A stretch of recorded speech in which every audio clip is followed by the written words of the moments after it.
ሰላም ለክ በስመ አብ ወወልድ ወመንፈስ ቅዱስ አሐዱ አምላክ። ለሰማይ ከዋክብትን ለምድር እፅዋትን ውበት ያደረገ እግዚአብሔር ለዚች ታላቅ ቤተክርስቲያን ውበት ያደረጋችሁ የእግዚአብሔር ቤተሰቦች፣ የእናታችን የቅድስት ድንግል ማርያም ልጆች፣ አባቶቻችን፣ እናቶቻችን፣ ወንድሞቻችን፣ እህቶቻችን፣ ሕፃናት በኃያሉ በእግዚአብሔር ስም እንደምን ዋላችሁ? ሳይገባን እንደ ኃጢአታችን ብዛት እንደ ሰውነታችንም ክፋት ሳይመለከት በቸርነቱ በይቅርታ ዋቅፎ ደግፎን እስከዚህ ዕለትና ሰዓት አድርሶን በዚህ በተቀደሰው ተራራ ለተቀደሰ ዓላማ እየሰበሰበን የድንግል ማርያም ልጅ መድኃኔዓለም ከፀሐይ መውጫ እስከ ፀሐይ መግቢያ በፍጥረታት ሁሉ አንደበት ስሙ የተመሰገነ ይሁን። እንደ እግዚአብሔር መልካም ፈቃድ የተለመደውን ተከታታይ ትምህርታችንን ነው የምንማማረው።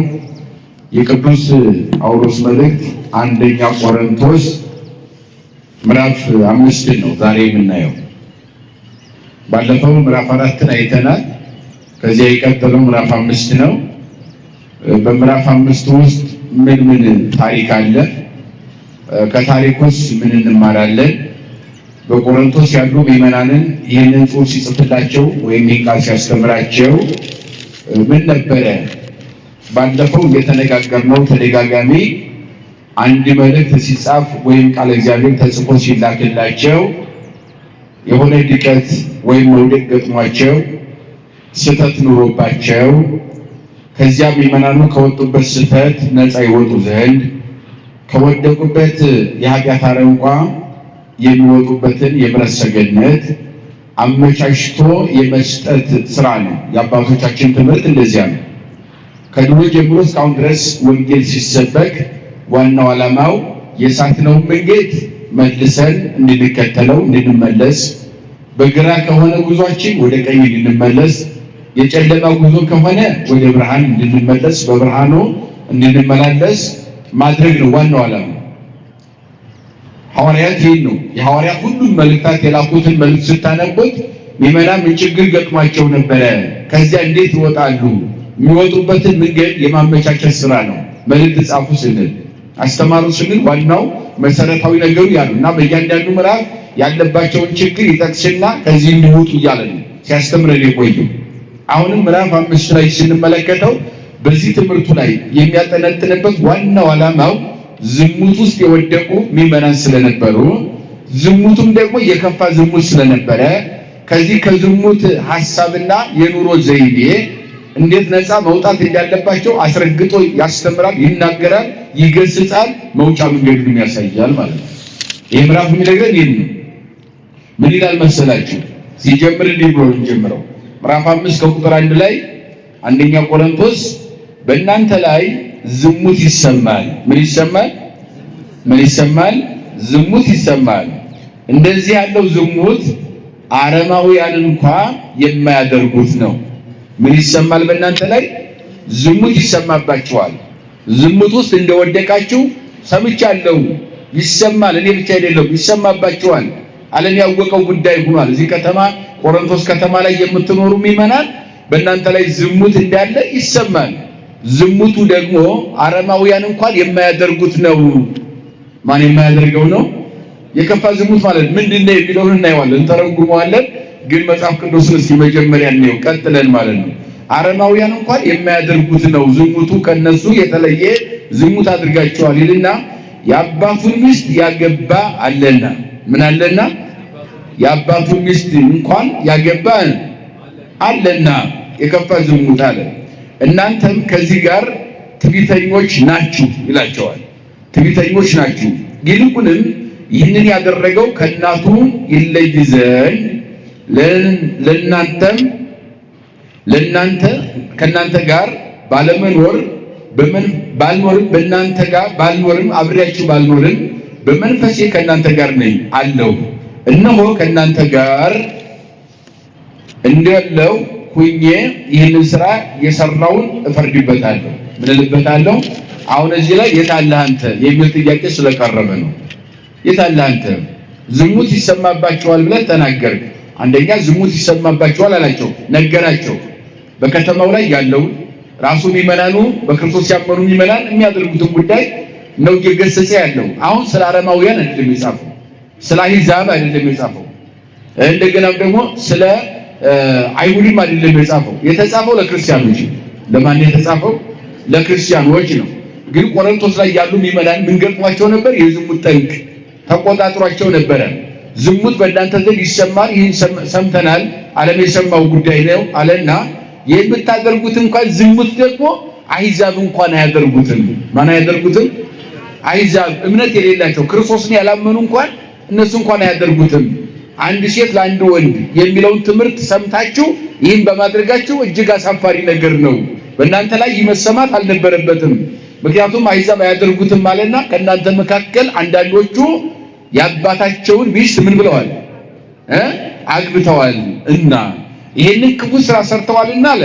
ይሄንን አሁን የታለ ብላችሁ ልጠይቁ ትችላላችሁ። የሰማህ የታየህ ሳታይ ብላችሁ እንዳትወቅሱኝ አለ። በኤፌሶን ሀገር በሆንን ነው አንድምታውን ነው የምነግራችሁ። በኤፌሶን ሆኖ ስለሆነ ይሄን የጻፈላቸው ኤፌሶን በሆንን፣ ኤፌሶን የአሁኑ ቱርክ ኢስታንቡል ነው በመጽሐፍ ቅዱስ ኤፌሶን የምንለው። ባለፈው ደጋግሜ እንደነገርኳችሁ ይሄ ደግሞ ቆሮንቶስ የምንለው የአሁኑ አቴንስ ግሪክ ነው ማለት ነው። ስለዚህ አሁን እኛ ያለነው አቴንስ ግሪክ ነው፣ ቆሮንቶስ ከተማ ነው። በግሪክ ውስጥ ባለች ቆሮንቶስ ከተማ ነው ያለነው። አንተ ያለው ኤፌሶን ኢስታንቡል ቱርክ ነው ያለው። የት አይተህ ማን ነግሮህ ነው? የት ሰምተህ ነው እንዳትሉኝ፣ በኤፌሶን ብሆንም በእናንተ ዘንድ እንዳለሁኝ እናገራችኋለሁ አለ። ምን ሆኜ? በስጋ ከእናንተ ብለይም በመንፈስ ከእናንተ ጋር ነኝና በስጋ ብሬያችሁ ባልኖርም በመንፈስ ከእናንተ ጋር እንዳለሁኝ እፈርድባችኋለሁ። ምን እልባችኋለሁ? እፈርድባችኋለሁ። ምክንያቱም ለአንድ ቅዱስ አባት የትኛውም ዓለም ላይ ያለ ጉዳይ አይሰወርም። ይሄ በቅድስና መነጽር ነቢያት ገና 5500 ዘመን በኋላ የሚፈጸመውን ነገር ሁሉ አይተዋል አይደል? ያ በዓይናቸው አይደለም ያዩት፣ በሕሊና ዓይን ነው፣ በትንቢት ዓይን ነው፣ በቅድስና መነጽር ማለት ነው። መነጽር የራቀውን አጉልቶ ያሳያል፣ የራቀውን ያቀርባል አይደለ? የረቀቀውን ያጎላልናል መነጽር ማለት ነው። እንደዚያ የተሰጣቸው የመንፈስ ቅዱስ ጸጋ ከሩቅ ያለውን አቅርቦ የማየት ብቃት ተሰጥቷቸዋል ነቢያት እንደው በአንጽሖ መንፈስ እስመ በአንጽሖ መንፈስ ርእይዎ ነቢያት ለእግዚአብሔር ወተናጸሩ ገጸ በገጽ ብሏል ባለቅዳሴው ሊቅ ማለት ነው። ነቢያት ይላል በመንፈስ ራሳቸውን መንፈሳቸውን ንጹህ በማድረግ እግዚአብሔርን አዩት። ማየት ብቻ አይደለም ማለት ፊት ለፊት ተነጋገሩ ከእሱ ጋር ይላል። እስኪ በሉ ነቢያት በሉ እስኪ መንፈሳቸውን ንጹህ በማድረግ እግዚአብሔርን አዩት። ፊት ለፊትም በሉ እስኪ ከእሱ ጋር ምን አሉ? ተነጋገሩ ይላል። ምን አሉ? ተነጋገሩ ይላል። አያችሁ፣ ሲፈልግ በንጉሥ አምሳል እግዚአብሔር በመለኮቱ ባይታይም በንጉሥ አምሳል ዙፋን ላይ ቁጭ ብሎ ይታያቸዋል። በራእይ ቀጥታ ሲያናግራቸው አስቡት።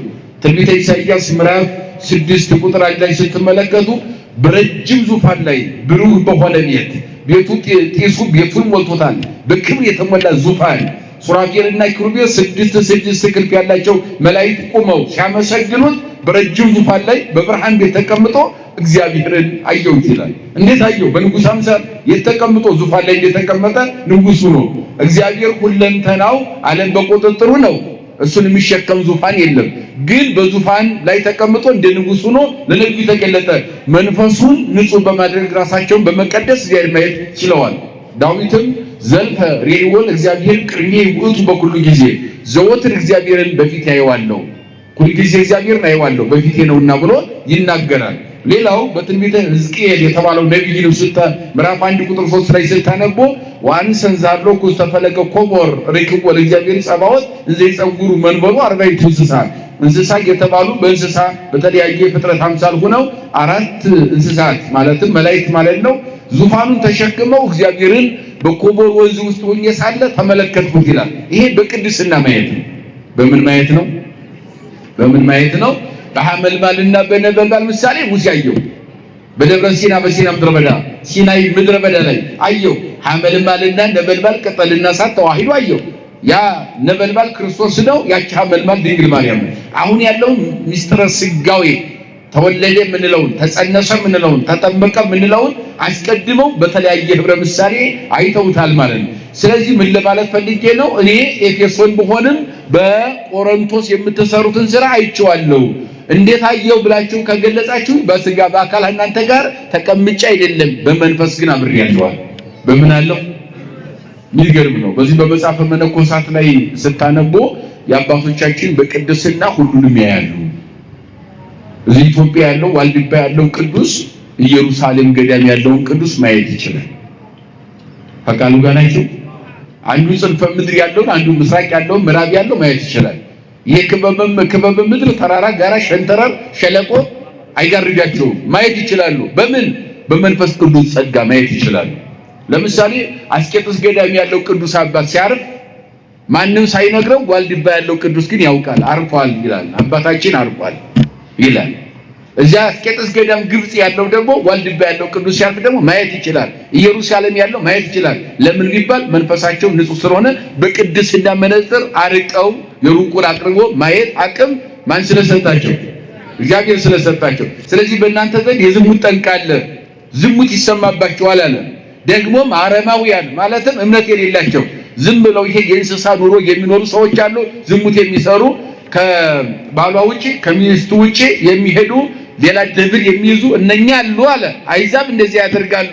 ደግሞ ወንድሙ ሲሞት ወንድሙ ሚስት የሚያገባ የአይዛብ የመዳራ ሲስተም ስራ ወይም አካሄድ አለ። እንደዚህ አይነት መንገድ ያላቸው ከዚያ የከፋ በእናንተ ዘንድ ምኑን ያገባል አለ? የአባቱን ሚስት ያገባ ሰው እንዳለ ሰምቻለሁ አለ። የታየ የሰማ አካላችሁ ኤፌሶን በስጋ በሆንም በአካል ኤፌሶን በሆንም በመንፈስ ግን ከማን ጋር አለው አለ? ከእናንተ ጋር ቆሮንቶስ ነው ያለሁት አለ። ስለዚህ እንዳለው ሁኜ ፈርድባቸዋለሁ። ምን ልባቸዋለሁ? መፍረድ እግዚአብሔር ነው አይደለ? ገስጻቸዋለሁ ማለት ነው። ፍርድ በእግዚአብሔር ቃል መገሰጽ ፍርድ ነው። በእግዚአብሔር ቃል ምን እላቸዋለሁ? እገስጻቸዋለሁ፣ ፈርድባቸዋለሁ ማለት የእግዚአብሔርን ቃል ሲናገሩ የሚፈርደው ምኑ ስለሆነ ነው? የማን ቃል ይፈርዳል? የእግዚአብሔር ቃል ስለሚፈርድ እኮ ይፈርድባቸዋለሁ እያለ ያለው። የምናገረው ቃል ካልሰማችሁ ካልተገበራችሁት በኋላ በእግዚአብሔር ፊት የሚፈርደው ቃሉ ነው። የማን ቃል ነው የሚፈርደው? ለዚህ ነው ሐዋርያትን ብሏቸዋል ጌታችንም እኔ ወደዚህ ምድር ስመጣ ለፍርድ አለ። በዙፋኔ ላይ ስቀመጥ እናንተ በ12 ወንበር ላይ ተቀምጣችሁ በ12 ነገደ እስራኤል ላይ በዓለም ሕዝብ ላይ ትፈርዳላችሁ ይላል አይደል? ወንጌል ላይ ትፈርዳላችሁ ይላል ቅዱሳኑ። አንሰ ዘነብር በመንበረ ሰባቴ እነሆ ወደዚህ ምድር መጥቼ እኔ በክብር ዙፋኔ ላይ ተቀምጬ በመፈርድበት ጊዜ አንትሙኒ ትነብሩ ዲባስርቱ ወክሌቱ መናብርት በ12 ወንበር ላይ እናንተ ተቀምጣችሁ ወትኩሄንን ወስርተ ወክሌተ ነገደ እስራኤል 12 ነገደ እስራኤል ላይ ትፈርዳላችሁ በዓለም ሕዝብ ላይ ማለት ነው። ትፈርዳላችሁ ማለት እንደ እግዚአብሔር ዙፋን ላይ ተቀምጠው በግራና በቀኝ ያቆማሉ ማለት ግን አይደለም። ያ ፍርዳቸው የቅዱሳን ፍርድ ምንድነው ከተባለ ያስተማሩት ቃል እግዚአብሔር ካልተከበር ነው ይፈርዳል ማለት ነው። የሚፈርደው ትምህርታቸው። ምክንያቱም እነሱን አስተማርቷል አስተምሩ ብሎ ከግራ ወደ ቀኝ ከጨለማ ወደ ብርሃን መልሷቸው ብሏል አይደል? ከዝሙት ከኃጢአት ውድቀት ወደ ንጽህና ወደ ቅድስና መልሷቸው ብሏል። ይሄንን በዓለም ላይ ዙሮ አስተምረዋል። ለዚህም ዋጋ ከፍለዋል። ለቃሉ ምን ከፍለዋል? ዋጋ ከፍለዋል። የከፈሉት ዋጋ ይሄ በእግዚአብሔር ዘንድ ያስፈርዳል ማለት ነው። ትምህርቱን ተቀብለን ካልተገበርን ነው ያስፈርዳል። ስለዚህ ፈርድባችኋለሁ ሲል ቃሉን ነግሬያችኋለሁ ካልተቀበላችሁት ያስተማርኳችሁ ትምህርት በእግዚአብሔር ፊት ምን ይላል ማለት ነው? አረ ንገሩኝ፣ ምን ይላል? ይፈርዳል። ይፈርዳል እየነገረን ያለው ሐዋርያው ይህንን ነው። ቀጠለና ምን ይላል? ይህንን ስራ የሰራውን እፈርድበታለሁ ካለ በኋላ በጌታችን በኢየሱስ ክርስቶስ ስም ተሰብስባችሁ በእኔ ስልጣን በጌታችን በኢየሱስም ኃይል ስጋውን ጎድቶ ጌታችን ኢየሱስ ክርስቶስን በሚመጣበት ቀን ነፍሱ ትድን ዘንድ እንዲህ ያለውን ሰው ለሰይጣን አሳልፋችሁ ስጡት ይላል። ቃሉ እየተነገረው እየተመከረ እየተሰበከ እየታወጀለት ይህንን ሳይቀበል የሚኖር ሰው ካለ መክራችሁት አስተምራችሁት ገስጹ፣ ምከሩ፣ አስተምሩ። ይህን እያደረጋችሁ የማይሰማ ሰው ካለ ለሰይጣን አሳልፋችሁ ምን በሉታል? አረ ንገሩ፣ ምን በሉት? ስጡት አለ። ለሰይጣን መስጠትን ሲተረጉሙ ሊቃውንት አባቶቻችን ቀኖና ስጡት ማለት ነው ይላል። ሰይጣን ይቀጣል አይደለ? መከራ ያመጣል አይደለ? የስጋ መከራ የሚሆን ቀኖና ስጡት ማለት ነው። ለሰይጣን ስጡት ማለት ቀኖና ብሎ ተርጉሞታል የኛ ሊቃውንት። ስጋን እንደሚቀጣ እንዲሁ ቀኖናም ደግሞ ስጋን ይቀጣል። ለምሳሌ ጾም ስንለው ያ መብላት የሚፈልገው ስጋ ይቀጣል ማለት ነው አይደል? የሚበላ ስጋ የሚቀጣው በምንድን ነው? በጾም ነው አይደል? መጾም ስንለው ስጋ መሰብሰብ ነው የሚፈልገው፣ ማከማቸት ነው የሚፈልገው፣ በቃኝ አይልም። ሃይማኖት ደግሞ መጹት ይላል። በዚህ ቅጡት ማለት ነው። አያችሁ? እንደገናም እንደ አይነቱ ሰው አስተምሩ፣ ምከሩ፣ ገስጹ ማለት ነው። ገስጹት። ይሄ እንደ መከራ መስሎ የሚታየውን ቀኖና ለእሱ አሸክሙት፣ በስነ ስርዓት ይጓዝ፣ ራሱን እግዚአብሔርን ይካስ፣ ራሱን ዝቅ ያድርግ፣ ራሱን ለእግዚአብሔር ያስገዛ ማለት ነው። አሳልፋችሁ ለሰይጣን ስጡት ማለት በቀኖና ቅጡት ማለት ነው። በምን ቅጡት? አዎ የዝሙት ጠንቅ የተጠናወተውን ሰው ያንን ወደ ንጽህና አንጡት፣ ንስሐ ስጡት፣ ገስጹት፣ ምከሩት። ቀኖና ስጡ። ቀኖና በብዙ አይነት መንገድ ይተረጎማል። ለምሳሌ ገንዘብ ኑሮት አቅም ከሌለው መስገድ የማይችል ሰው ካለ በገንዘብ ይቀጣል። ተቃሉ ጋር ናችሁ። በምን ይቀጣል? መስገድ የማይችል ሰው ካለ በምን ይቀጣል? ገንዘብ ካለው መጹት ተብሎ ይሄንን ያክል ገንዘብ አውጥተህ መጹት ይባላል። የሚችለውን ነገር ይሰጠዋል ማለት ነው። መጾም የሚችል ከሆነ ጾም ይሄንን ያክል ሰዓት እስከ 11 ሰዓት እስከ 12 ሊሆን ይችላል፣ እስከ 9 ሊሆን ይችላል።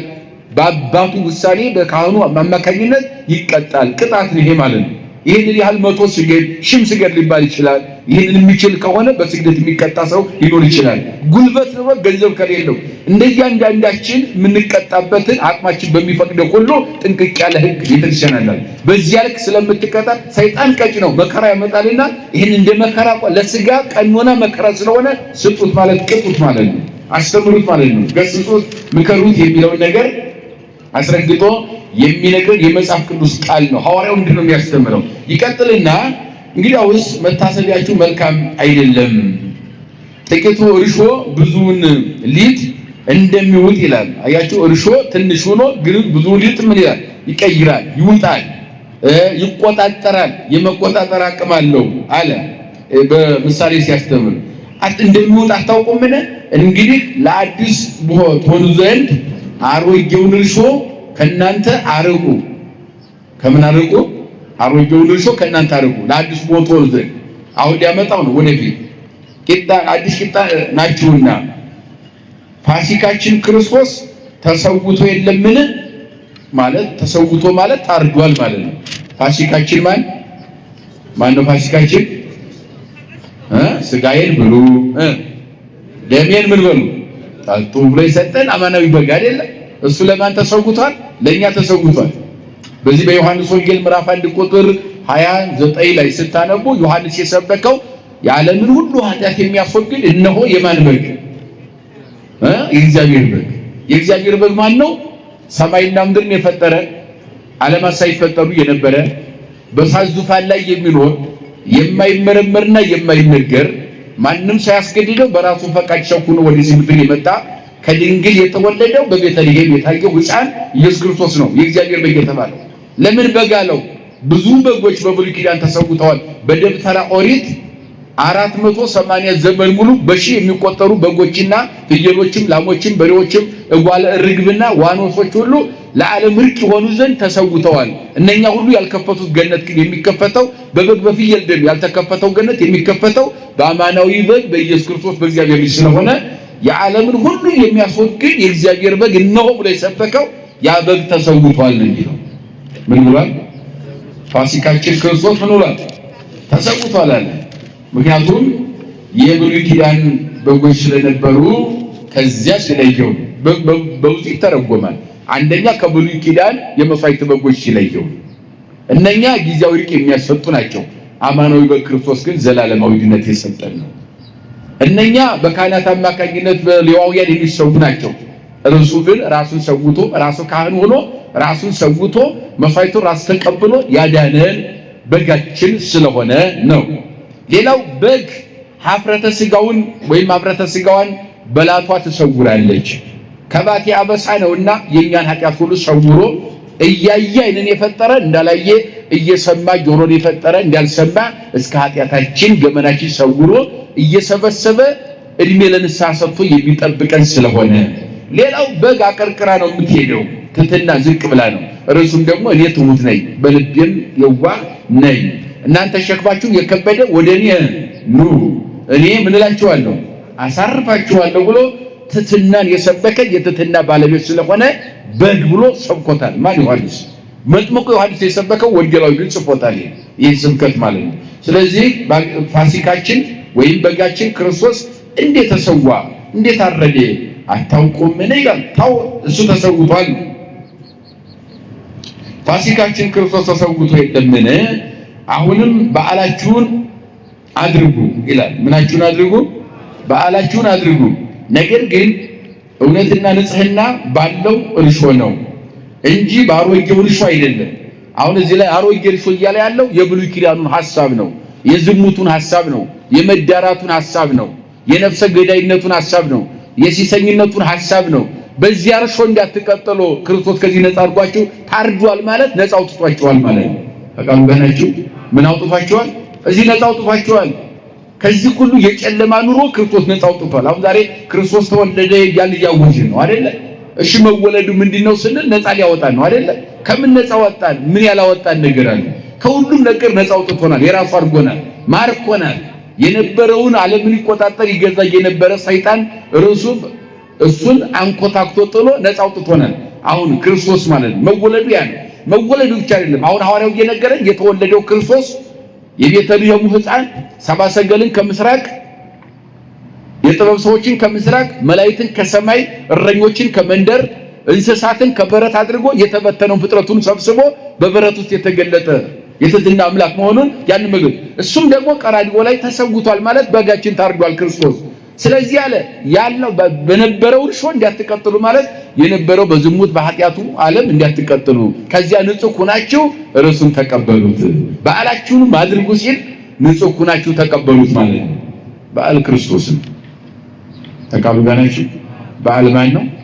በዓል ክርስቶስ ይለዋል። ሰንበትን ክርስቶስ ይለዋል። በዓል ሲባል ክርስቶስ ተብሎ ይተረጎማል። በዓላችሁን አድርጉ ማለት ክርስቶስን ተቀበሉት። በነበረው እርሾ አይደለም፣ በቆመጠጠ እርሾ አይደለም ማለት ጊዜው ባለፈበት እርሾ አይደለም ማለት። በዚያ በብሉይ ኪዳኑ በኦሪቱ ዝም ብሎ መዳራት አንዱ እስከ 7 ማግባት እንደዚህ አሂዛብ ኑሮ ከዚያም አልፎ ከአሂዛብ የተለየ ደግሞ ልጅ አባቱን ሚስት እስከ ማግባት ድረስ ከአሂዛብ በላይ ክፉ ነገር ሰርታችኋል። ይሄንን እኔ ሰምቻለሁ እፈርድባችኋለሁ አለ። የምፈርድባችሁ በስጋ ተገኝቼ አይደለም በመንፈስ ከእናንተ ጋር ነኝና ከኔ ተሰውሮ የለም ብሎ ከላይ የነገረን ከእንዲህ አይነት አስተሳሰብ ከእንዲህ አይነት ኃጢአት ነፃ መውጣት እንዳለባቸው ቢመናኑ በደንብ ሰብኳል። ይህ የነሱ ትምህርት ለእኛም የተሰጠ ትምህርታችን ነው ማለት ነው። ከዘማውያን ጋር አንድ እንዳትሆኑ በዚህ መልእክት የጻፍኩላችሁ ምን ያልኩላችሁ ከማን ጋር አንድ እንዳትሆኑ ከዘማውያን ጋር በዝሙት ከተሰማሩት ጋር በዝሙት ከወደቁት ጋር አንድ ሆናችሁ እንዳትቀጥሉ በዚህ መልእክት ጻፍኩላችሁ። ምን አልኩላችሁ? ወይም የጻፍኩላችሁ ይሄ ነው ወይም ጻፍኩላችሁ ነፃ እንድትወጡ ነው። ቅድም ምን ብያችሁ ነበረ? አንድ መልእክት ሲጻፍ ህዝቡን ከወደቁበት ችግር ምን ማውጣት ነው ብያችኋለሁ። ነፃ ማውጣት አይደለ? የመጽሐፉ ዓላማ ነው። አሁን አንዳንድ ጊዜ ዝም ብለን መጽሐፍ ቅዱስን ዘልቀዋለሁ፣ ጨርሼዋለሁ፣ ሸምድጄዋለሁ እንላለን። ግን ሐሳቡ ገብቶናል ወይ አልገባንም። ብዙ መጽሐፍ ቅዱስ የዘለቁ ሰዎች አሉ፣ ሐሳቡ ግን አይግባቡ። አዎ መሸምደዳችን መዝለቃችን ጥሩ ነው። ነገር ግን ሐሳቡን ተረድተነዋል ወይ ነው። ሐዋርያው ግን ሲጽፍ ዝም ብሎ በዘፈቀደ አይጽፍም። በዘፈቀደም አይነበብም። በዘፈቀደም አይሸመደድም። በደንብ ጥንቅቅ አድርጎ መጽሐፉን ዓላማውን ተልእኮውን ምንድነው፣ ለምን ተጻፈ፣ ለነማን ተጻፈ፣ ከምን ነፃ እንዲወጡ ምን ችግር ነበረባቸው የሚለውን ነገር በደንብ መጽሐፍ ቅዱስን መረዳት የሚያስፈልገው በዚያ ልክ ነው ማለት ነው። ስለዚህ የጻፍኩላችሁ ከዝሙት ጠንቅ ነፃ እንድትወጡ ይህንን ምን አልኩላችሁ ጻፍኩላችሁ። ውጡ ነው የሚለው። የነበረውን ችግር ነገራቸው። አላየም ብላችሁ እኔ ጋር እንዳትከራከሩ፣ በስጋ ባልኖርም በመንፈስ ከማን ጋር ነኝ? ከእናንተ ጋር ነኝ።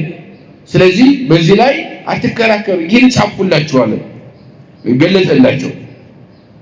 ይቀጥልና የዚህ ዓለም ዝሙት ብቻ አይደለም ማለት ነው። ቀማኞችና ዘራፊዎች፣ ጣዖትን የሚያመልኩ እነዚህ ሁሉ ሰዎች እንደ አይነት ሰዎች ሁሉ አሉ። ዝሙት ብቻ አይደለም እያለ ነው። ጣዖት የሚያመልኩ ደግሞ አሉ። ያለበለዚያስ ከዚህ ዓለም ልትለዩ ይገባል። ምን ልትሉ ይገባል? ዓለም ያለው ምን መሰላችሁ? እንዲህ አይነት ውስጥ ያሉ ሰዎች ጋር ተለዩ። የነሱን ግብር አትከተሉ ማለት ነው። ቀማኞች አሉ፣ ዘራፊዎች አሉ፣ ሰራቂዎች አሉ፣ የሚሰርቁ የሚቀሙ የሚዘርፉ አሉ። ዝሙት ብቻ አይደለም በእናንተ ውስጥ ያለው። ስለዚህ ዝሙት ብቻ አይደለም መጽፈላችሁ፣ በዝሙት ብቻ እንድትወጡ አይደለም፣ ከዚህ አይነት ግብር በአጠቃላይ ነፃ እንድትወጡ ጻፍኩላችኋል።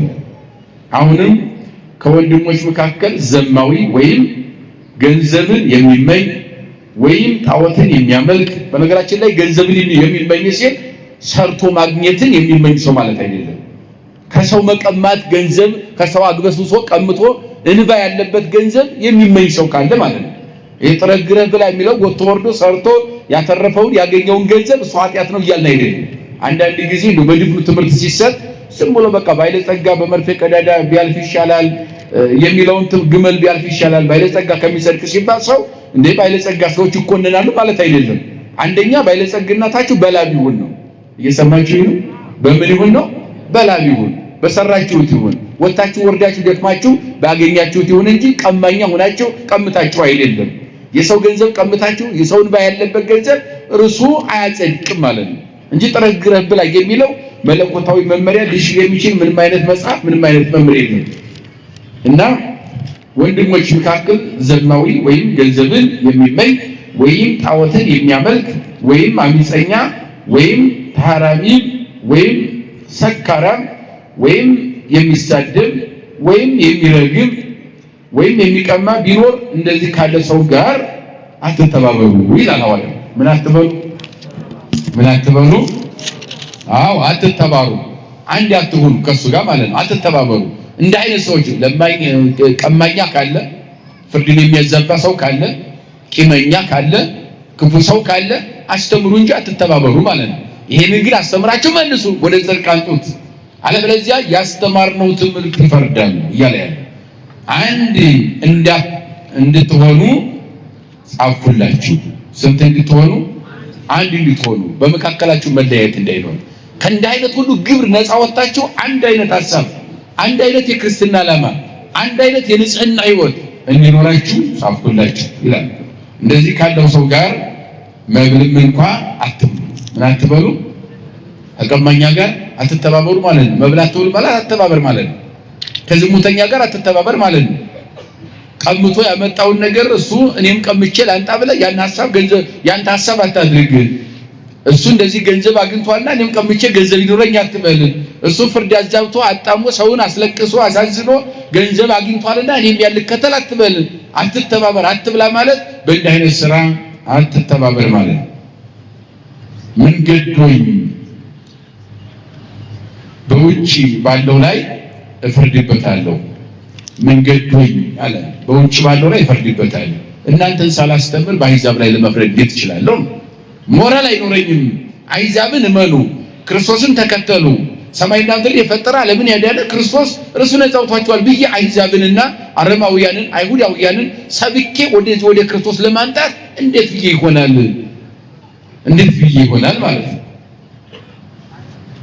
ምን ገዶኝ ማለት ይሄ ነው። በውጭ ያለውን ለመስበክ እንዴት ልፈርድበትስ እንዴት እችላለሁ? በእነኛ ላይ እናንተ ክርስቶስን አምናችሁ በዚህ ውስጥ ከተሰማራችሁ ለሌላዎቹ ምን ሞራል ኖሮኝ እንዴት ብዬ አስተምራለሁ? እናንተ ባካችሁ አብነቱ ነኝና እንዲህ ነን እኛ ብዬ ለሌላው የእናንተን ሕይወት ልሰብክ ይገባኛል። ወንጌል ስሰብክ የእናንተ ሕይወት ለኔ አቅም ይሆነኛል። ምን ይሆነኛል? አቅም ይሆነኛል። ነገር ግን እናንተን አብረን በአንድነት እየኖርን ክርስቶስን እየተከተል ሕግና ሥርዓት ጠብቀን ከርኩሰት ነፃ ወጥተን በ40 በ80 ቀን ተጠምቀን የክርስቶስ አካል ሆነን እኛ ከአረማውያንና ቅድም እንዳልነው ከነኛ በላይ የገዘፈ ኃጢአት የምትሰሩ ከሆነ ሌሎቹን እንዴት ብዬ ሰብካለሁ? ምን ገዶኝ ስፈርዳለሁ? በእነሱ ላይ ለመፍረድ ምን አቅም አለኝ ነው መጽሐፍ ቅዱስ አማርኛው። ምን ገዶኝ የሚለው እንዴት ብዬ ፈርዳለሁ?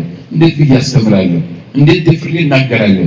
እንዴት ደፍሬ መሰክራለሁ ስለ ክርስትናችን? ስለዚህ አቅም እንዲሆነን ከዚህ ሁሉ ነፃ ውጡ እያለ ነው። እናንተስ በውስጥ ከእናንተ ጋር የሚኖሩትን ፈርዳችሁ ቅጧቸው። ምን በሏቸው? እናንተ በውስጥ ማለት ተመካከሩ፣ እርስ በርሳችሁ ተነጋገሩ። የሚገባውን ቅጣት ቅጡ፣ ቀኖና የሚገባውን ቀኖና ስጡ። ተመለስ ማለት የሚገባውን ሰው ተመለስ ብላችሁ ምከሩ፣ ገስጹ፣ ቅጡ። በሚገባው ነገር መንፈሳዊ ቅጣት ቅጡ ማለት ነው። ጹም በሉት፣ ጸልይ በሉት፣ አሁን ንጽህናን ጠብቅ በሉት፣ ከዝሙት ራቅ በሉት፣ ንስሐ ግባ፣ ይቅርታ ጠይቅ ብላችሁ በዚህ በቅድስና መንገድ ቅጡት ማለት ነው። ይቀጥላል። በውጭ ያሉትን ግን አለ እግዚአብሔር ይፈርድባቸዋል። ምን ይባቸዋል? ከኛ ውጭ ሆነውን አለ የኛ ፍርድ ይጠበቅባቸው። እናንተ መቅጣት ያለባችሁ ክርስቲያን ነው የሚያስተምረው አይደለ? የሚገስጸው ወንድሜ ለምን ትሰራለህ? እህቴ ለምን ትሰሪያለሽ? ይሄ ተገቢ አይደለም፣ እግዚአብሔር አይወደውም ብለን መከሰት የምንችለው ማንን ብቻ ነው? በእኛ እምነት ያለው ነው አይደለ? ከዚያ ውጭ ያለው ግን በእምነታችን እስካልተቀበለ ድረስ ክርስቶስን ሳይቀበል የኔን ቃል ሊቀበል አይችልም አይደለ? በእነኛ ላይ የሚፈርደው ማን ነው አለ? ራሱ ክርስቶስ ይፈርዳል። እግዚአብሔር ይፈርዳል በእነሱ ላይ አለ። ይቀጣቸውማል፣ ክፉን ከእናንተ አርቁ ብሎ ትምህርቱ ይጨርሳል። አመፀኞቹን የማይቀበሉትን በቃሉ ያላመኑትን እኔ አይደለሁም እናንተ አይደላችሁም ፈሩ። እናንተ እርስ በርሳችሁ ውስጥ ለውስጥ ተመካከሩ፣ ራሳችሁን ገስጹ፣ ምከሩ፣ ወደ መስመሩ ተመለሱ፣ እምነታችሁን ጠብቁ፣ ንጽህናን ገንዘብ አድርጉ አለና ከኛ ውጭና ከእናንተ ውጭ የሆኑትን ግን እግዚአብሔር ራሱ ይላል ይፈርዳል፣ ይቀጣቸውማል አለ። ከእናንተ ክፉን አርቁ። በአጠቃላይ ከላይ የተዘረዘሩትን ለምግባረ ሰናይ ለመልካም ስራ ተቃራኒ የሆኑትን ከእምነታችን ጋር የማይሆኑትን ምግባራት በአጠቃላይ ከእናንተ አርቁ ብሎ ትምህርቱን ይዘጋል ሐዋርያው ማለት ነው። እነዚህ አሁን የምንማረው ነገር በተለያየ አቅጣጫ የተለያየ ግብር ውስጥ ያለን ሰዎች፣ ክፉ ስራ የምንሰራ ሰው የምንበድል፣ በዝሙት ውስጥ የወደቅ የምንሰርቅ፣ የምንቀማ፣ ቀማኞች የሆን ሰዎች ክርስትናው ጋር ስለሚቃረን ከዚያ ነፃ እንውጣ ነው የሚያስተላልፈው ትምህርቱ ማለት ነው። የገሰጸን የመከረን የሰራዊት ጌታ እግዚአብሔር አምላካችን ከፀሐይ መውጫ እስከ ፀሐይ መግቢያ በፍጥረታት ሁሉ አንደበት ስሙ የተመሰገነ ይሁን። ንስሐ እንድንገባ ሥጋው ደሙ እንድንቀበል እግዚአብሔር ይርዳን። የእናታችን አማላጅነት የቅዱሳን ጸሎት ከኛ ጋር ይሁን። ይቆየን።